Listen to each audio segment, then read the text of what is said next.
Good morning. It is again raining and I still have all my podcasting gear set up, so I'm going to show you the next guitar in the order that I made them, which is this sort of S-type signature guitar of mine.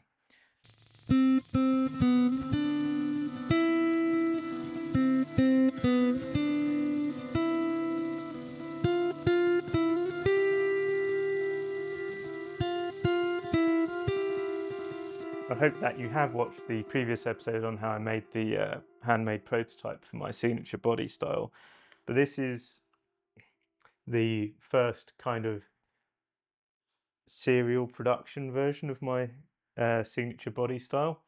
So what you'll probably notice compared to the handmade one is this bottom area is quite significantly different. Now, actually, this extension here is pretty minimal and probably something I would have done anyway or something like this to just make the aesthetics of the shape a little bit nicer. But I have really extended this lower horn here. Now, the reason for that is the idea was that it should be able to accept any pick guard for a Stratocaster, so that if I wanted to change the pickups in it or whatever, I could just buy what's known as a loaded pick guard. You can find them all over the internet, and drop it in without having to change anything about the body of the guitar or really any of the wiring, and I could get different sounds out of it. At this point in my guitar manufacture journey, I was still in the mode of thinking that probably what matters is just the pickups and what the guitar sounds like when you play it. And so that's why I designed this guitar in that way. You probably can tell this isn't a real normal Strat pickguard.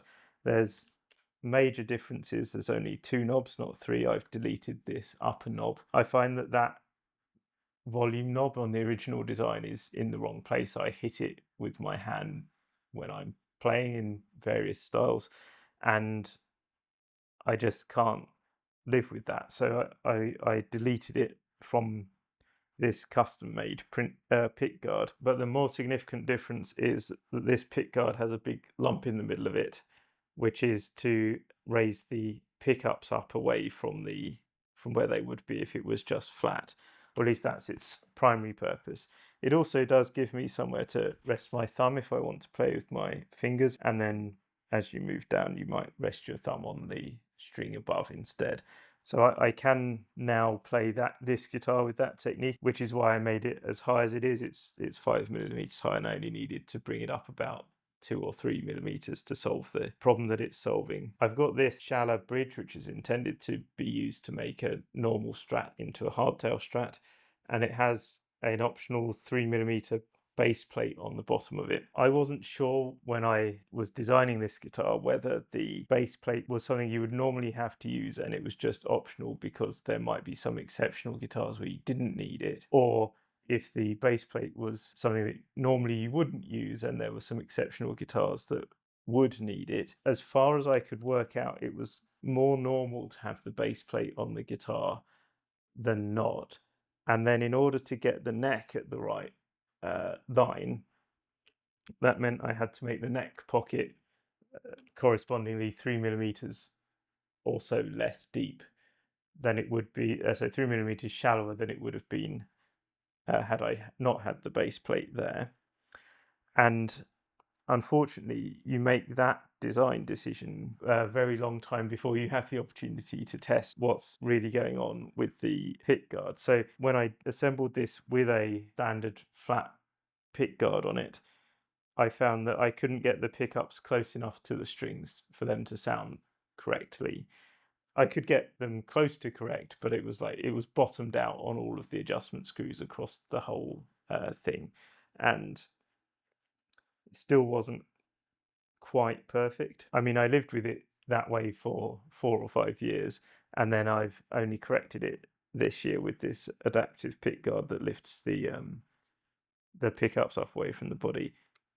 If I still had access to my woodworking workshop that I built this in, I would probably have worked out how to just take the extra 3mm off the neck pocket to recess the neck, remove the spacer plate from underneath here, and then you'd been able to use the conventional pick guards, which is all a roundabout way of saying that this was meant to be allow for interchangeable pick guards that could sound like anything. And I guess that still would work. It's just that you would need to make it one of these custom offset pick guards for each sound that you want it to have. The pick guard that's on it now is yellow. In case you're wondering what it would look like with a different color pick guard, here's a very standard black pick guard. I think it looks fine actually with either of the options. I printed this in yellow because I got a bit more yellow 3D print filament lying around than I anticipate needing, and obviously the guitar is yellow, so I guess I wanted to see what it would look like, but I was kind of expecting that I would want to go back and reprint it to be black with a yellow stripe rather than yellow with a black stripe. But now that it's on here, I don't find that I dislike the appearance, so I'm probably going to leave this guitar how it is. Obviously, it's not a Strat body style. It doesn't look anything particularly like a Strat, except that I have to follow this contour if I want those pick guards to fit. But the body is pine, which is a material that Fender have used to make Strat bodies in their time, and the pickups are Fender noiseless Generation 4 Strat pickups, vintage voiced. The tone and volume circuitry is from that same kit, except obviously I've deleted one of the tone controls and I've wired it how I think it should be wired, so the tone control does work on the bridge pickup. And then obviously this is a Strat style maple neck. To my ears at least, I can't tell that if I play something on this and on a similarly appointed real Strat, I can't really tell that there's any difference in the tone between them. So to that extent, I'm happy with it as providing a Strat sound. If I stand up, can I play it? So it is a little bit more neck heavy than I would hope. That is not a design flaw in terms of the body design. It's because I've put extremely heavy locking tuners on it, and there's also a large magnet glued here for a magnetic tuner that I've got. But in general, I'm happy to play this stood up.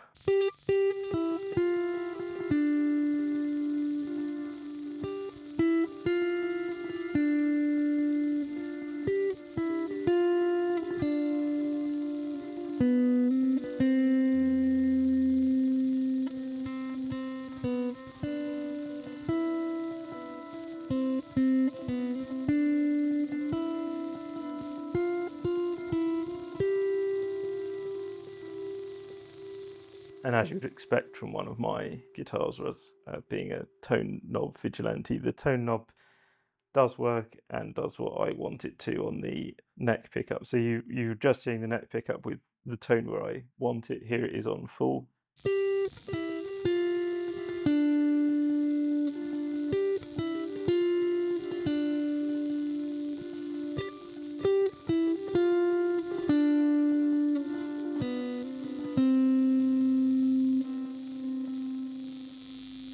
It's a fairly brutal preset that I'm playing through in terms of it's very clean high headroom amps that will make your picking dynamics sound exactly how you pick them. So if you make a mistake there, it's very obvious. And then it's very ambient, reverby, and a lot of delay. So if you make a thing you're playing a note you're not happy with, you're hearing it for a long time thereafter. Anyway, here's position 2 and a short chord.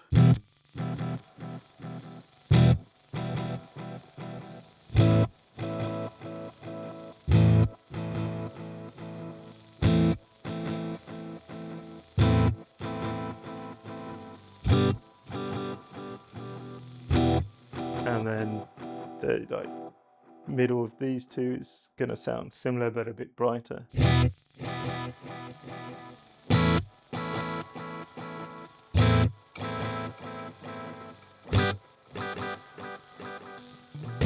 And of course in the bridge pickup we're into very bright lead land.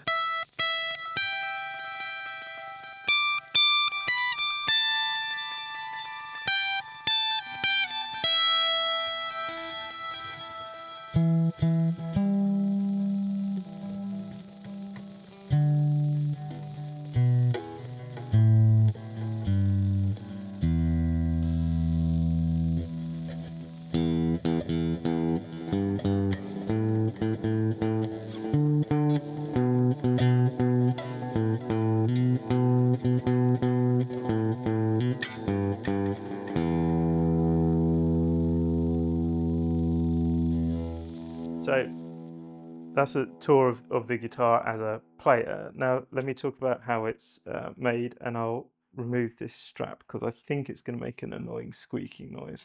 The handle is a little bit better on the real versions of my guitar than it was on the prototype. It's fits the hand a little bit better. This isn't the absolute best version of it, as you'd expect. I mean, this is the first one off of the CNC machine. The contouring on here is pretty much the same as it is on the on my prototype, because that was the angles I determined my arm needed to be. The rib cut is pretty much the same geometry, perhaps it's a little bit deeper than it is on the prototype, because I felt I could be a little bit more aggressive on the CNC than I could with my hand tools. This lower curve is in the same kind of relative place as everything else, but obviously it's been reshaped to permit the attachment of the strap pick guard. But where my leg actually is in the same place as it was on the prototype. I didn't want to have a huge amount of body here in order to have any of the conventional jack socket locations. So that enters from the backside here, just underneath the bridge, which I was pleased to see Herman Lee's design of his Clio guitar has done something very similar. So it's just gratifying that I think in a similar way to Herman Lee in some respect, I suppose. The neck is a cheap Strat clone neck that's sold as an upgrade for people who are buying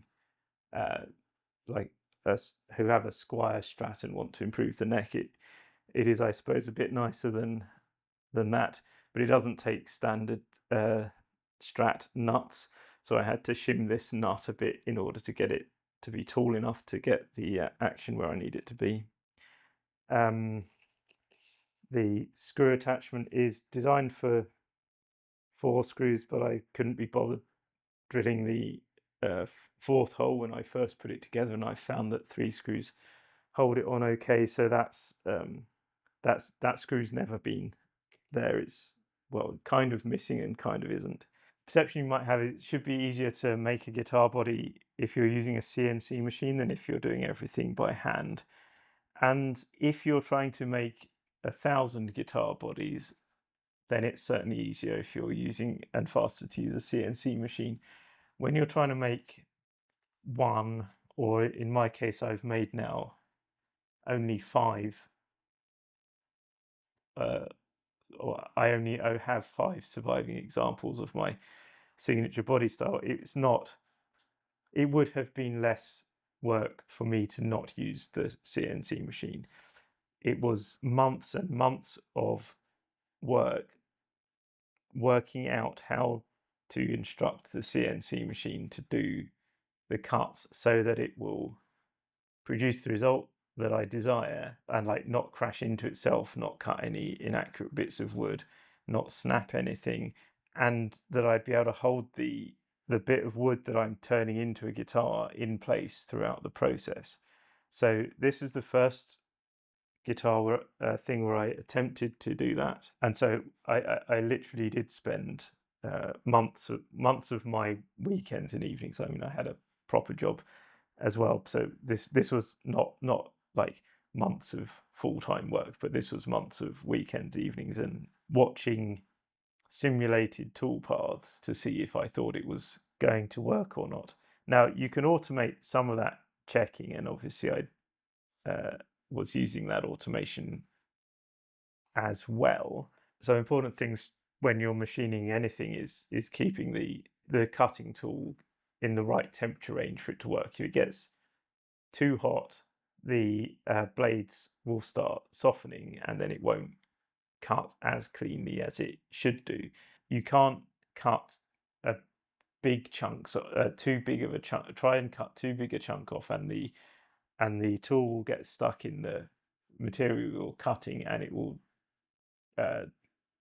start tearing things out instead of cutting them cleanly, and it will perhaps start to wander even, and you'll ruin your workpiece. But at the same time, you cannot go to cutting really tiny amounts and turning everything into like finely powdered dust. I guess you probably can do that if you're machining metals and you have flood coolant, which is a way of cooling the machine. In this case, I'm putting dry wood into my CNC machine, and the wood has to stay dry throughout the process. So the only options I've got for trying to cool the tool head down are I could blow air past everything, which would fill my wood shop with flakes of whatever wood I'm cutting, and give me respiratory problems. So I don't want to do that. Or I can try and tune the cuts so that I'm cutting large enough bits of wood that those can carry away most of the heat that was used to cut them, and the tool doesn't get too hot in that way. So you're using the waste material from what you're cutting to cool down the tool head. And that's what I knew I would have to do, and that's why it took me a lot of testing of pieces, testing different machining profiles on scrap pieces of wood in order to find out, am I in order to get in the right ballpark of, okay, the pieces that are coming off are big enough to help cool the tool head, so I'm not starting to either burn the wood because the tool is hot, which I don't want to do, obviously, or degrade the tool head, and they're not near to being so big that I'm going to get massive tearing out problems. So that was where a lot of the work in this first body went into. I was pleased enough, a spoiler for the later episodes, but I didn't really need to change those speeds and feeds for different kinds of wood. I mean, I suppose there's probably some extreme kinds of wood out there where it would have been more necessary. Like, I never actually tried machining maple, and I suspect because that's so much denser than the things I generally was working with, that I might have needed to tweak the settings to get everything to work well with maple. But for pine and alder and roasted alder, the speeds and feeds were fine. The other thing you have to do that took me so long, because it was the first time I'd ever done it at all, is you have to work out how you're going to machine one side of the guitar, like which side you're going to do first, and then do that, and then you have to be able to turn the guitar over and machine the other side of the guitar and have that line up perfectly with the side that you already did. Now, I did not on this guitar achieve that. You can see the join line is here on this lower up about, and you can possibly make it out in some other places, but I got close-ish, well, as close as I think I was going to get. I think the problem on my machine was that the X and Y axes were not perfectly perpendicular to each other, so there was some inbuilt deviation of like less than half a degree or something. But when you flip apart, that means that it becomes a 1 degree deviation by the time you get to the other end of the part you're machining. And I was never able to adjust that out of the system. In fact, on some of my later guitars, after I tried to fix it, I can see that I have actually made it worse. Obviously, if I were trying to commercially make these guitars or make them for sale, I would have had to fix that issue.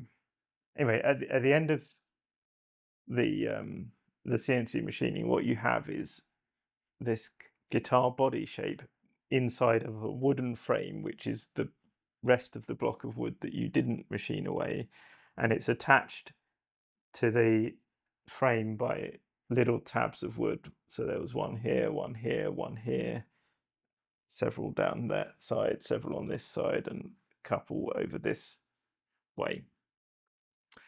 And then what you do is or what I did is I took my jigsaw, cut through those tabs so I end up with the block of wood. The guitar body that is approximately the right shape, but it has those tabs still on it, and it also has at that point like these curve for the rib cut, this taper here, and these armrest curves are not, in fact, anything that curves downwards compared to the top is not a smooth curve at that point. It's a stepped curve because I had cut it with a square tipped end mill. and so what you have to do at that point is, well, what I would do at that point is I would get a more accurate saw than a jigsaw and cut the tabs even closer to the body, and then the rest of the work is sanding. So you're sanding on these armrest facets to get those level out the steps in those. You're sanding inside this rib cut, and you're sanding around all of these curved surfaces to try and level everything out. Now, because it's the first one that I'd done,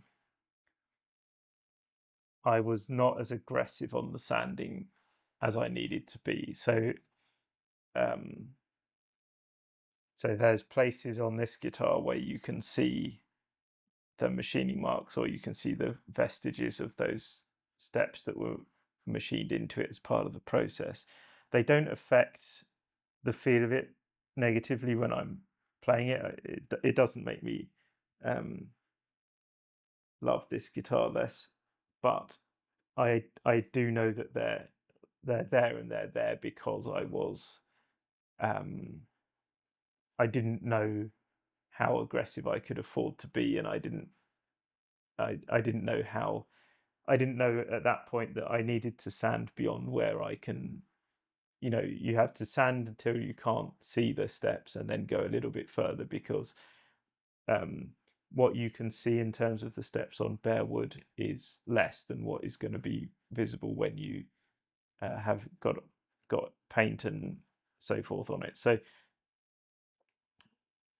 again, if I wanted to, it's not a huge amount of work to remove the hardware from this guitar.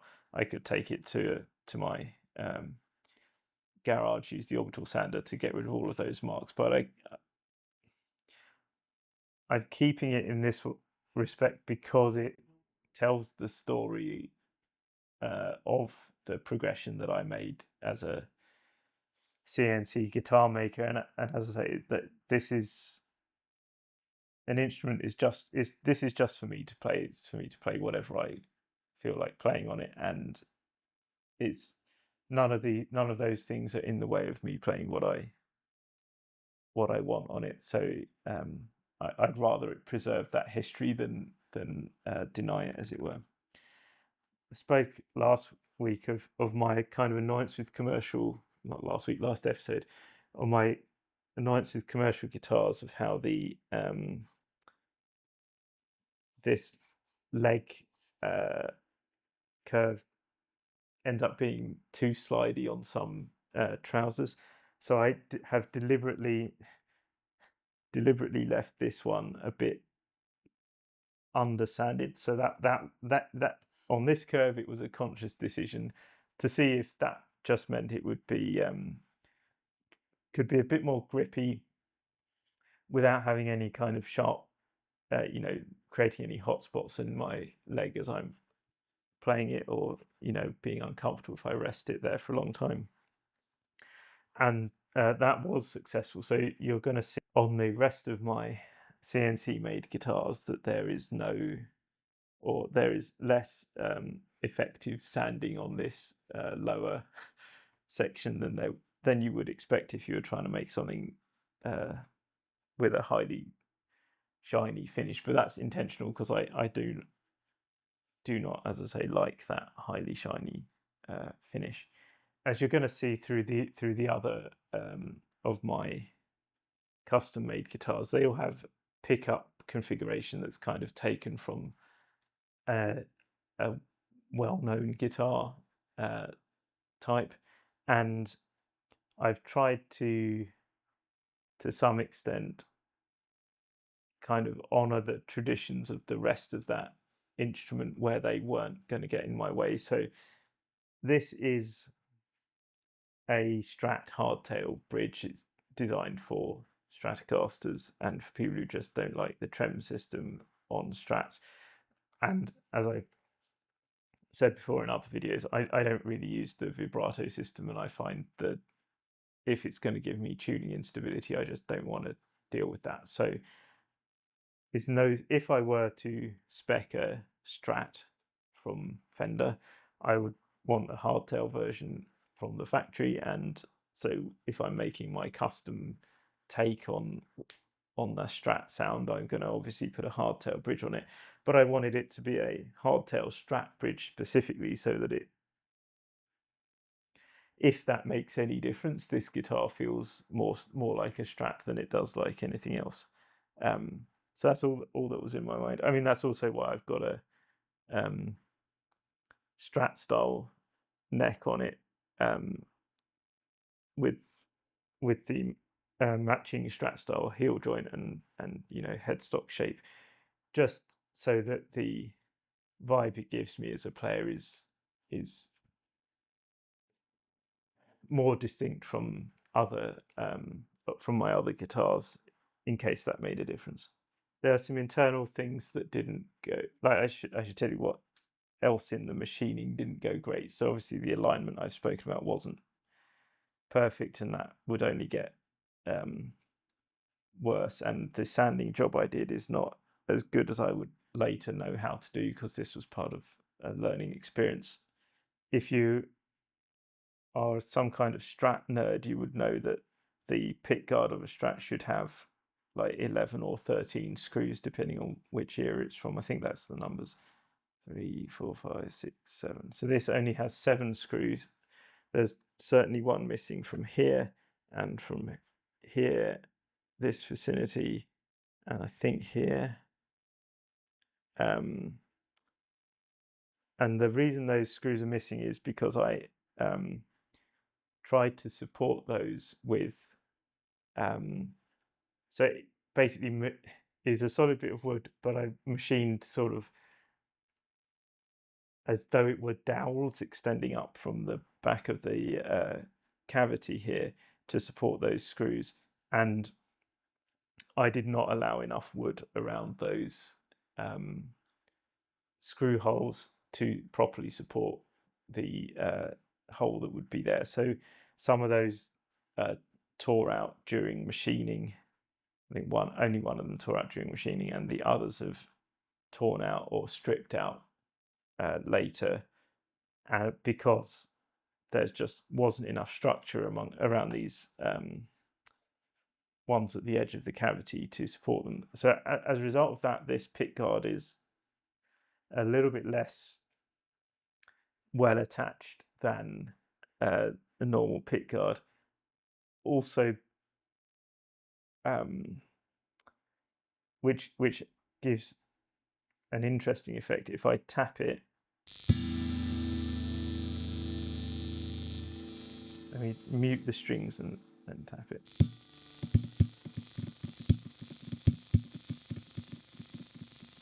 So I can almost use that as a somewhere between a tom and a snare drum, because, and it's not because these pickups are microphonic or anything. It's like, so the way pickups work is they measure the